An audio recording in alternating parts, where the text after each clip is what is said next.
My fiancée slept with her boss, while I worked double shifts to fund our wedding, so I vanished and took every dollar I ever spent on her. I'm a 29-year-old guy, and for the longest time I thought my relationship with Sarah was perfect. We'd been together for over 3 years, and it felt like everything was falling into place. I was working 2 jobs to make sure we could afford the dream wedding we'd always talked about. Long hours, double shifts, sleepless nights, all of it was worth it for her, for us. I never complained because I knew it was for the future we'd build together. I loved her, and I'd do anything to see her happy. Sarah was everything I could have asked for. She had this way about her, a mix of charm and grace that made her the center of attention at every family gathering. Everyone adored her. My friends, my family, even my co-workers. And when we were alone, it was even better. The way she smiled at me when I walked through the door after a long shift made it all feel worth it. She'd always say how proud she was of me, how hard I worked for us. "You're going to be the best husband," she'd tell me, and I'd believe it every time. I didn't mind the long hours. In fact, I convinced myself that I was doing it because it was what we needed. Sarah would tell me how excited she was about our wedding, how perfect everything was going to be. She said we were the couple everyone admired, and I believed her. I had to. I'd worked so hard to build this future, to build us. But there were small cracks I couldn't ignore. Sarah started saying things like, "I miss you, you know," or "I never see you anymore." I would nod and smile, brushing it off as pre-wedding stress. I was so focused on making everything perfect for her, for us, that I never thought much of it. Everyone says things like that when they're stressed, right? Especially with all the wedding planning, I told myself. It's just a phase. We're in the home stretch, and soon we'll be married. I didn't know it then, but that was the first sign that things weren't as perfect as I thought. The days passed in a blur of wedding plans and late-night work shifts. I felt like I was living in 2 worlds. One where I was the man making all the sacrifices for the future, and another where I was trying to hold on to the vision of the perfect life Sarah and I were supposed to share. I worked harder than ever, putting in extra hours whenever I could. Each paycheck went straight into our wedding fund. I even sold some things that had sentimental value just to ensure we'd have the best wedding possible. Sarah would always tell me how much she appreciated my hard work. "We're going to have the most beautiful wedding," she'd say, her eyes lighting up with excitement. But there were times when I could see the weariness in her face, a tension she tried to hide. She was usually so vibrant, but now she seemed distant at times, distracted. I told myself it was just the pressure of planning such a big event. Who wouldn't be stressed out about something like that?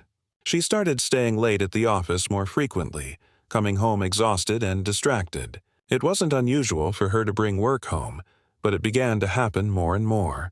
Sometimes she'd come in, barely acknowledging me, and head straight for the bedroom. I didn't think much of it at first. After all, wedding planning was stressful, and she had a lot on her plate at work. I figured she just needed space to decompress.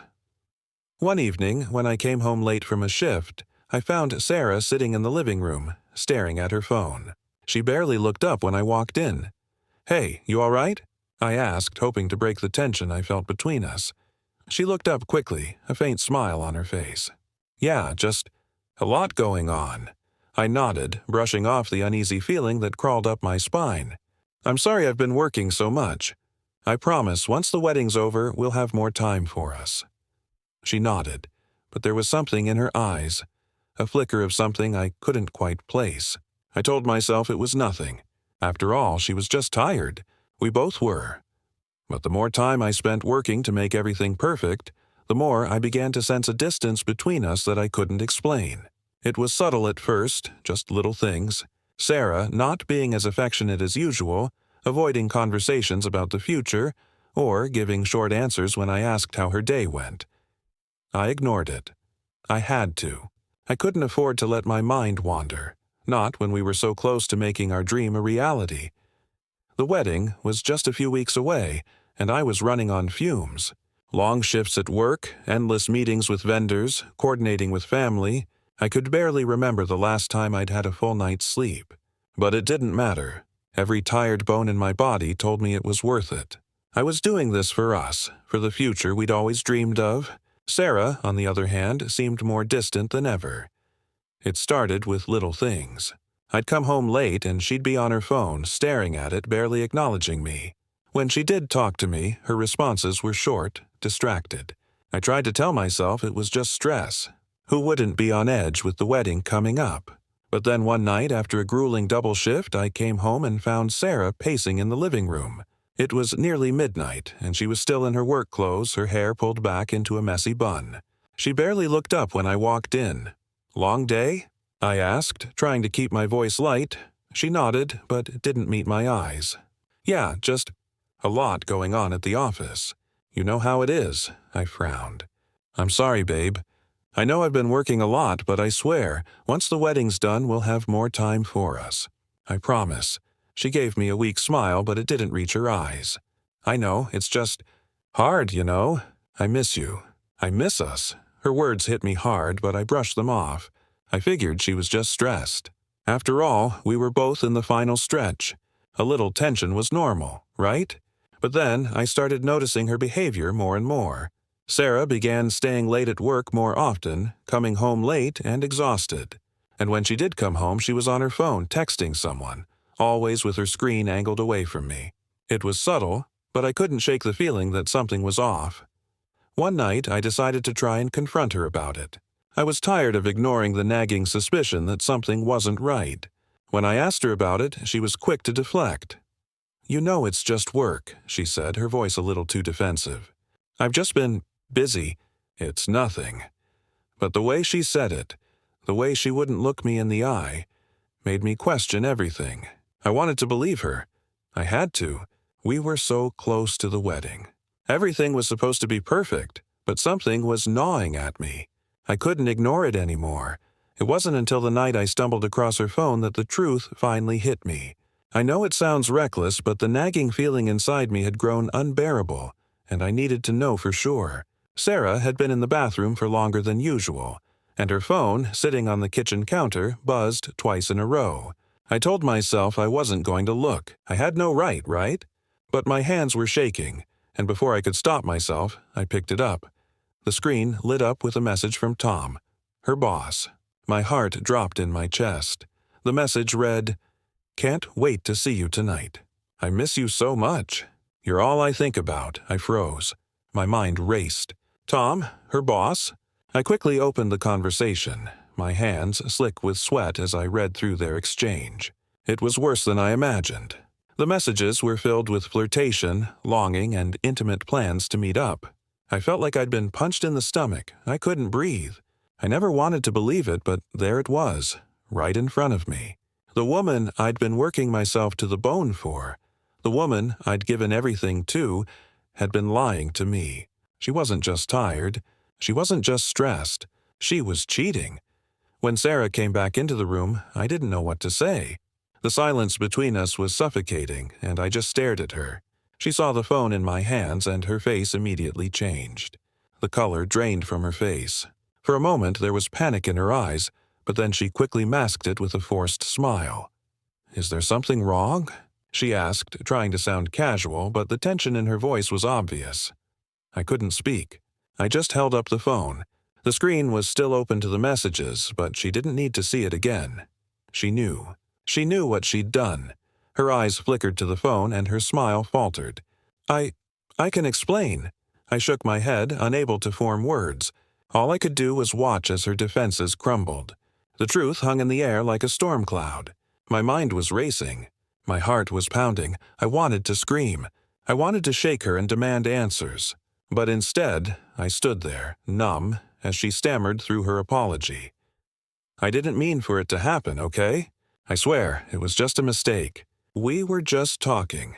It didn't mean anything." I could feel the anger rising, but it was swallowed up by something far worse. Betrayal. Every promise we'd made, every plan for our future suddenly felt like a cruel joke. I'd been giving everything to her, and she'd been giving herself to someone else, and I didn't even know who I was anymore. I stood there, holding the phone, unable to process what I was hearing. Sarah's voice was shaky, but there was a coldness behind her words that I hadn't expected. She wasn't the woman I thought I knew. She wasn't the woman I had worked myself to the bone for. I was still trying to grasp everything, still trying to make sense of it all when she reached out to take the phone from me. I pulled it back instinctively and she froze, her eyes wide. "Please, just let me explain," she begged, her voice cracking. "You don't understand, but I already understood. I knew what this was. It wasn't just a mistake. It wasn't just a simple flirtation. The messages were clear. The way she spoke to Tom, the way they planned their secret meetups, it was deliberate. It wasn't just an affair. It was a betrayal that went beyond anything I could have imagined." "Explain what, Sarah?" I finally managed to say, my voice low and broken. "You've been lying to me for months. You've been with him, while I've been busting my ass to make our future happen." Her face flushed and she looked away, the guilt radiating from her. "I'm sorry, okay? I didn't mean for it to happen. It's just, I got caught up in it, and I didn't know how to tell you." I shook my head, the anger bubbling up inside me, but there was something else, something heavier, a deep sadness that crushed me. "You didn't know how to tell me?" I repeated, the words tasting bitter on my tongue. "You lied to me. You let me think everything was fine while you were with him. You used me, Sarah." Her eyes welled up with tears and she stepped forward, reaching for me. No, I swear. I never wanted to hurt you. I thought I could stop it, but I couldn't. I was scared." "Scared?" My chest tightened as I tried to swallow the lump in my throat. Scared? She wasn't scared. She was selfish. She was using me as her safety net while she played another game behind my back. I wanted to scream, to shout, to make her understand the pain she'd caused. But I couldn't. It was like everything I thought I knew about us had shattered into 1,000 tiny pieces, each one sharper than the last. The worst part was that I knew. I knew the affair had gone on for much longer than she was admitting. I could feel it in my bones. I could see the way she avoided my gaze, how she wouldn't meet my eyes when I asked her questions. There were things she wasn't telling me. "Sarah, tell me the truth," I said, my voice barely a whisper. "How long has it been going on?"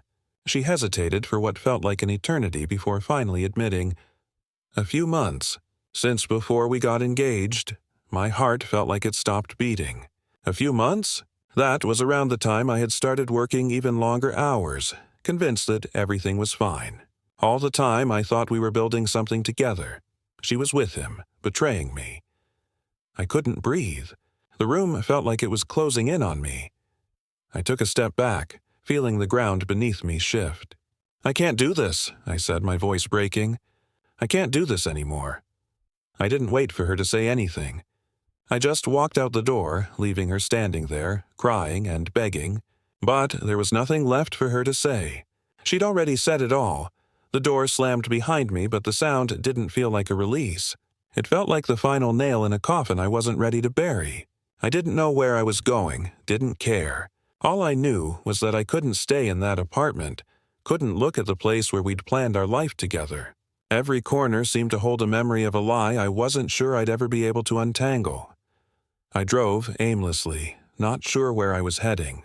My hands gripped the steering wheel so tightly my knuckles were white. The hurt was still raw, but now there was anger. Raw and bitter. My mind was a whirlwind of thoughts. How could she do this to me? How could I have been so blind? I didn't even realize how far I'd driven until I found myself at the edge of the city, parked in an empty lot. I sat there for what felt like hours, staring at nothing. I was numb, unable to even process the gravity of what had just happened. I had loved her. I had sacrificed everything for her, and this was how it ended. With her in bed with someone else? I let the tears come then, the anger fading into a sharp ache deep in my chest. But even as I sat there, crying over the life I thought I had, I knew I couldn't go back. I couldn't just pretend everything was okay when I knew what I knew. Eventually, my phone buzzed. I knew it was Sarah before I even looked at it. The guilt, the fear, the desperation in her messages were like a punch to my gut. "Please, come back. We can fix this. I'm sorry. I never wanted to hurt you." I stared at the message for a long time, feeling like I was choking. The words meant nothing now. They were just empty promises. Words she had probably said 1,000 times before, to me and to him. The more I thought about it, the more I realized that it wasn't the apology I needed. It was the truth. The real truth. I didn't respond. Instead, I turned off my phone and sat in the dark, not wanting to hear any more lies. The next morning, Sarah showed up at my door. Her eyes were puffy, red from crying all night. She looked like she hadn't slept, like she hadn't eaten, but I could see it in her eyes. She was afraid. Afraid of losing everything. Afraid of being exposed for who she really was. I wasn't sure what I expected her to say, but it wasn't this. "I love you," she said, her voice barely a whisper. "I always have. I made a mistake and I'm so sorry. Please don't leave me. Please, let me make it right." Her hands were trembling as she reached out to touch me, but I stepped back, feeling the distance between us widen with each word that left her mouth. She was trying to fix it, but how could she fix something that was already broken beyond repair? "Love me?" I repeated, the bitter laugh escaping before I could stop it. "Love me? You've been sleeping with your boss behind my back for months, Sarah. You don't love me. You never did." Her face crumpled and I saw the tears fall freely. But it didn't matter. I wasn't going to fall for it again. "I can't do this," I said, my voice steady now, stronger than it had been in days. "I don't know who you are anymore, but I'm done. I'm done pretending this is something it's not." She reached for me, her hands desperate now, but I stepped away. "Please, don't," I said, the words finally coming out clear. "Don't beg. I'm not coming back." And for the first time in weeks I walked away from her, from everything we had built. I didn't know where I was going, but I knew I wasn't going back. Not to her. Not to the lie. It's strange how you can be so sure of something, yet the moment it hits, it shatters you. I thought I was done with it. I thought I had all the answers. But leaving Sarah didn't bring the relief I expected. If anything, it made everything feel worse. I was alone now. Really alone. Not the "I need space" kind of alone, but the kind where you realize that the person you'd given everything to, the person who was supposed to stand by your side, was just a ghost. The world around me felt blurry, like I was walking through a fog that wouldn't lift. I kept replaying everything in my mind, those texts, those lies, her promises that now seemed like poison in my veins. I'd spent hours staring at my phone after I shut it off, reading and rereading the messages between Sarah and Tom. My head swirled with questions I'd never get answers to. How long had she been planning this? How long had she been lying to me? It was a bitter pill I couldn't swallow no matter how hard I tried. I had worked so hard for her, for us, and she'd been with him, probably laughing at me, laughing at the idea of a future with me, all while pretending to care. The worst part was knowing that she was probably sitting in her apartment right now, curling up with him, telling him how sorry she was, how it was all my fault because I was too busy with work, too absent, and I'd fallen for it. I had let her manipulate me into believing I was the problem, into believing my love wasn't enough to keep her faithful. The irony wasn't lost on me. I'd spent every waking moment working, trying to make our future perfect. And what did she do? She tore it apart while I was too blind to see. She didn't care about me, she only cared about what I could give her. The worst part was, she'd never truly cared about me in the first place. I couldn't let it go. The betrayal ate at me like an open wound, and the more I thought about it, the angrier I got. It was like I could feel my heart breaking all over again. Each thought, each memory of us, each lie she'd told me was another piece of glass slicing through me. But what hit hardest was the realization that this wasn't just about her.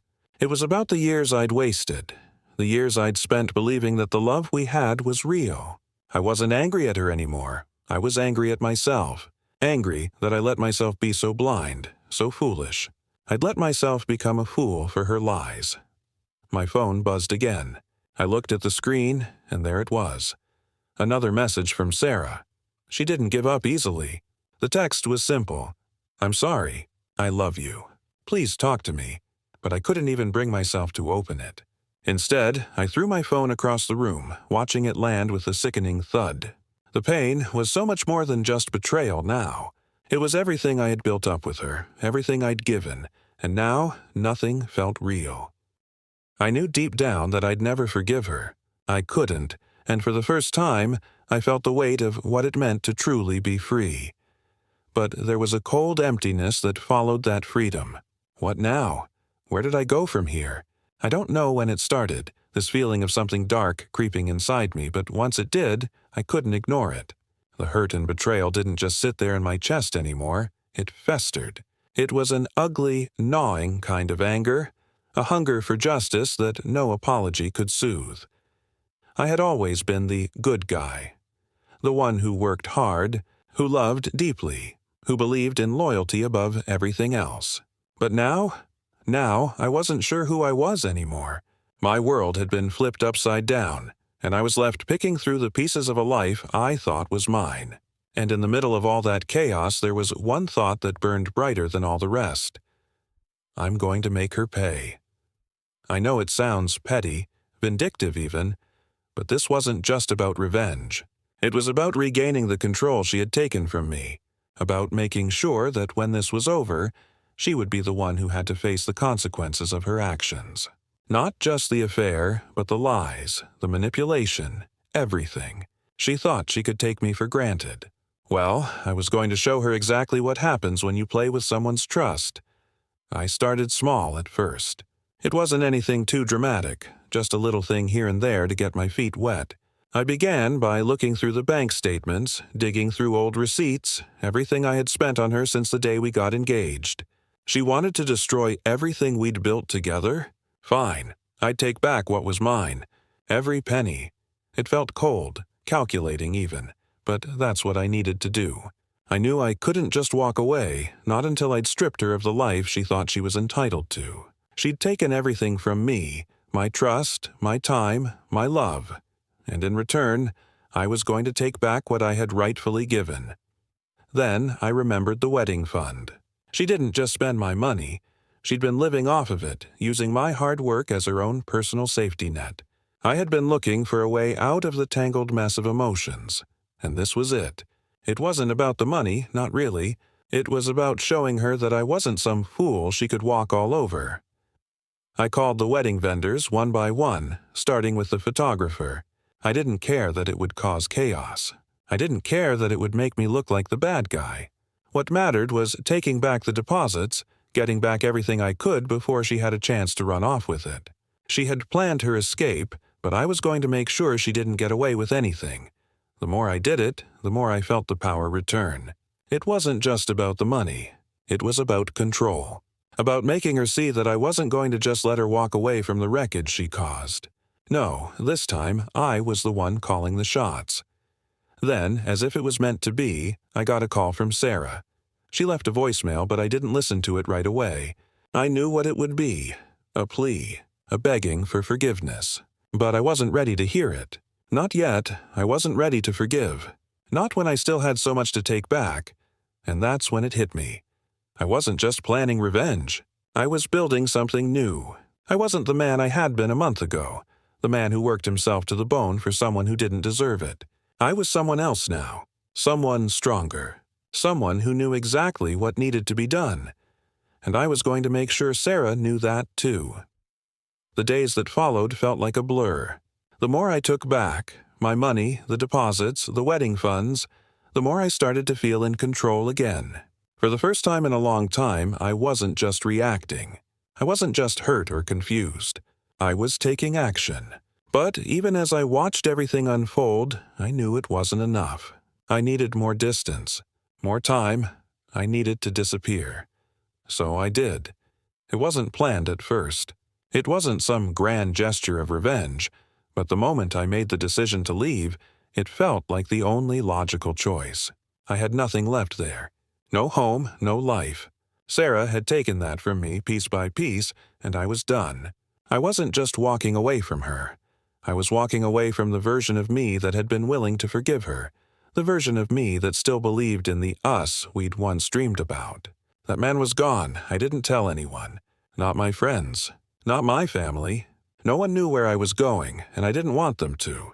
I didn't need anyone's sympathy, not yet. I didn't need the "I told you so's" or the concern. I needed to be alone. I packed a bag with only the essentials, some clothes, toiletries, and the bare minimum. I left behind the apartment, the car I'd worked hard for, everything that reminded me of her. I wasn't just leaving Sarah.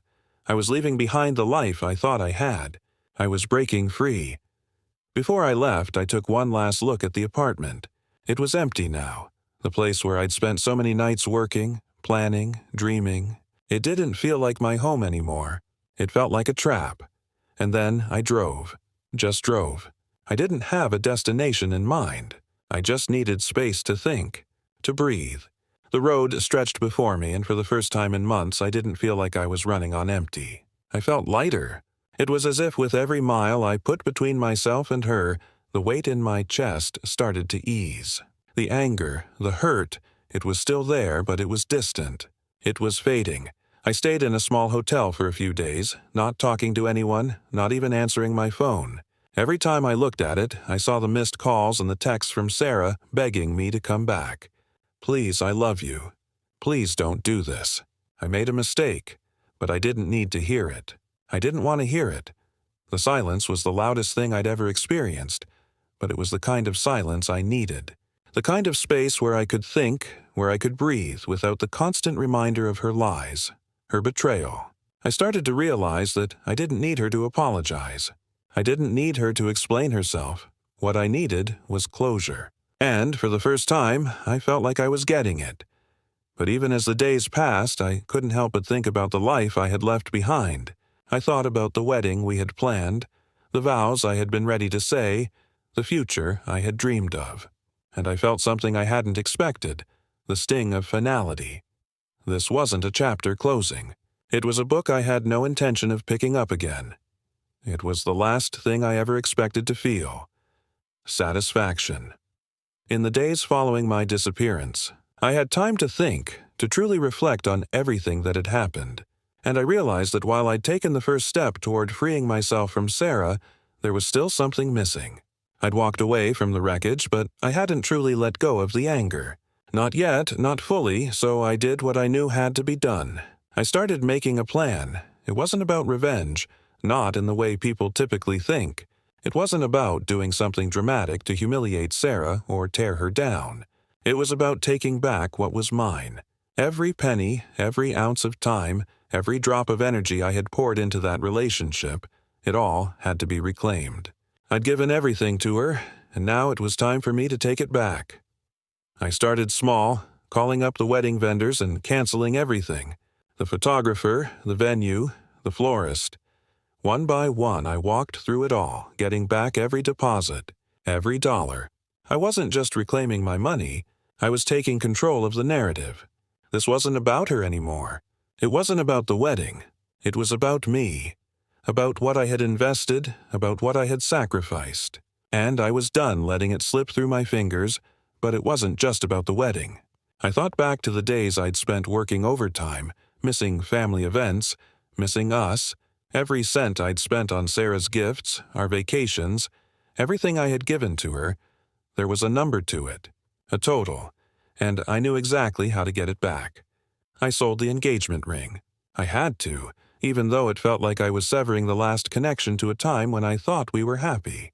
I couldn't keep it, not with the memories of her betrayal attached to it. So, I got what I could for it, and I moved on. The next day, I went to the bank. I withdrew the last of the savings I'd put aside for our future. It was a painful thing to do, but it was necessary. I needed to make a statement. I needed her to feel the weight of what she had taken from me. When I returned to the apartment, everything was gone. All the things she had bought, the little reminders of our life together, the trinkets we'd collected during our time together, it was all gone. I didn't take anything for myself, though. I didn't need to. I just wanted her to see it all vanish. Then I sent her a final message. It wasn't angry. It wasn't full of curses or insults. It was simple. Just the facts. I've taken back what's mine. Don't bother trying to reach me. We're done. I didn't expect a response, but I got one. Her message was exactly what I thought it would be. I'm sorry. Please come back. We can fix this. The words were just hollow echoes of what she had said 1,000 times before. I didn't reply, and that was the last time I ever heard from Sarah. It's funny how something can feel over and done with in your mind, but then it comes crashing back into your life when you least expect it. I thought I was free. I thought that by leaving, by reclaiming my life, I could close the door on Sarah, on everything that had happened. But the universe had other plans.